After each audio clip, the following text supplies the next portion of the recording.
Today I'm going to take a look at the Colecovision. Now, back in the day, the Colecovision was a system that I would have done anything to get my hands on. I remember checking out the Colecovision at Hill's Department Store, which no longer exists, and just drooling over the kiosk in which the Colecovision was on display. And they had set up where you could try Donkey Kong and I think maybe some other games. I would have sold my soul to get that system, but of course, being a kid, I had no way of, getting it. But as an adult, of course, things change, and all of a sudden you have the ability to obtain things that you couldn't when you were young. So today, I'm going to take a look at the awesome Colecovision. And this is the Colecovision. As you can see, you have a rather bland looking system. Your on and off right here, your start and reset switch right here, slot for the cartridge, and you've got this right here, the expansion port, because the Colecovision had about 3 different expansion modules. There was an Atari 2600 expansion module, which lets you play Atari games on the Colecovision. There is a racing wheel for games like Turbo, and there is a trackball or roller controller. And now it doesn't want to close. Okay, I don't use it much. And again, we have a not so great controller, although it's still better than the Atari 5200 and Intellivision. Again, with a numeric keypad, buttons on the side, there are your fire buttons, jump buttons, whatever, and a stiff little stubby joystick there. And in addition, the power supply to the Colecovision could be used as a weapon. I mean, you could probably swing this around and kill somebody with this. I think this weighs like 50 pounds. But anyway, that's the Colecovision system. And now for the best part, let's take a look at some games. Okay, what I'm going to do here is I'm going to take a look at 3 games that I already reviewed on the Atari on the Coleco. Now here is Smurf, and it plays just like it did on the Atari 2600. Same, no name, generic Smurf.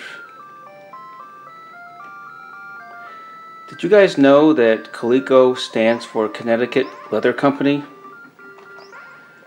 And that Coleco survived the great video game crash of 1983 on the strength of their ugly Cabbage Patch dolls, which look like they're constipated. Okay, there's Gargamel's castle, so we're getting close.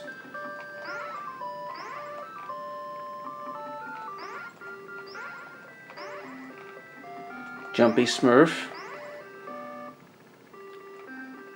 Okay, that doesn't make any sense. Where'd the castle go? Why can't he just walk around the fence? Okay, there's nothing in here. Where's Azrael? Okay, skull. And that's it. Of course, each level gets more and more difficult and they add enemies later on. Let's take a look at something else. Okay, now I'm going to take a look at Donkey Kong on the Colecovision. And as you can see, it looks much better than the Atari 2600 version. Although not arcade perfect, this stage should actually be 1 level higher. Donkey Kong should be up 1 more level, and he should be on the left side of the screen as opposed to the right. Get up there. Same thing with this level. This stage is actually 1 level shorter. There should be... Whoa.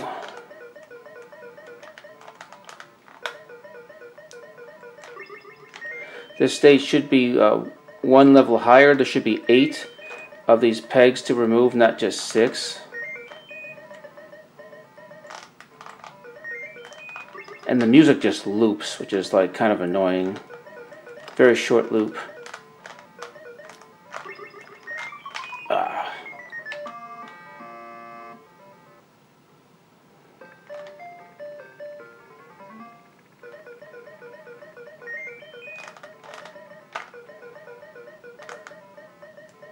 Still, it plays pretty well.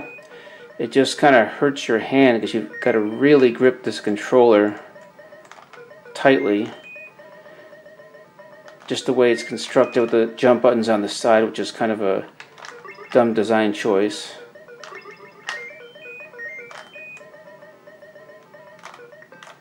Now, unlike the Atari version, this version has 3 of the 4 levels that were in the arcade.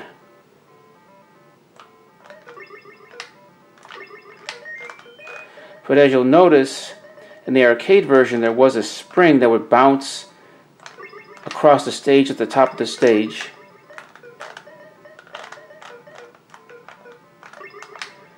Before falling straight down at the end of the stage over here. It would drop down right about here. But we don't have that spring in the Colecovision version.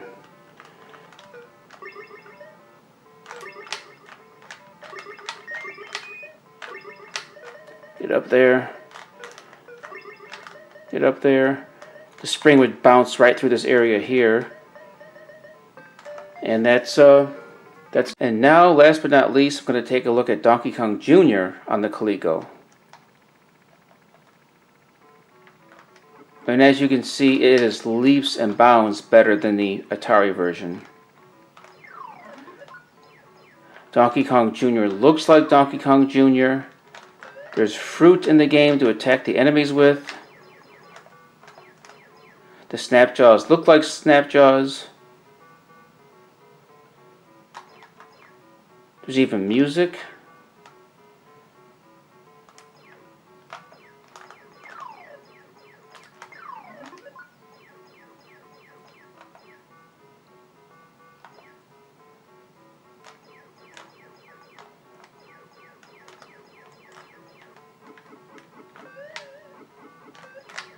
Although I think Mario looks Australian for some reason.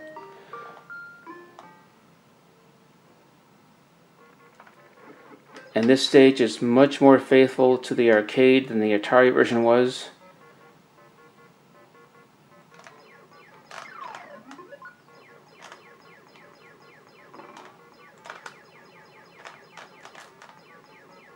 Have 8 keys instead of just 3.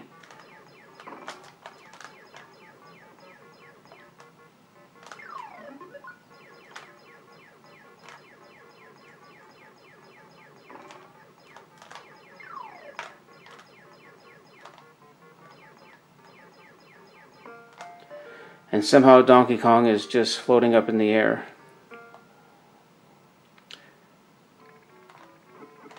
You go back to the first level.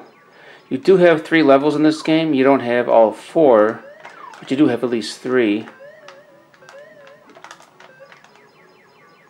And of course you can tell you can see there's already more enemies. It's already more difficult.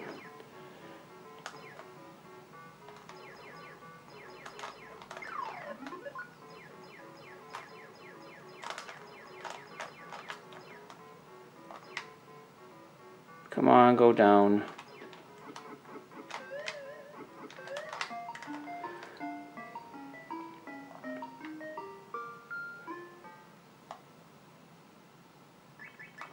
And this stage I've never really liked. I always had a hard time with it.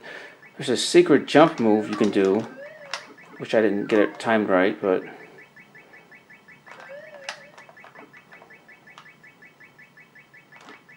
oops, I fell straight down to my death. Let me try again.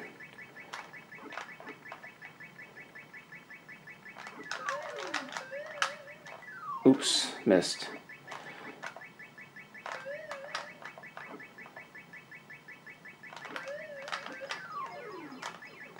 Those birds will sometimes lay eggs, so you gotta be careful and watch they don't drop any on you.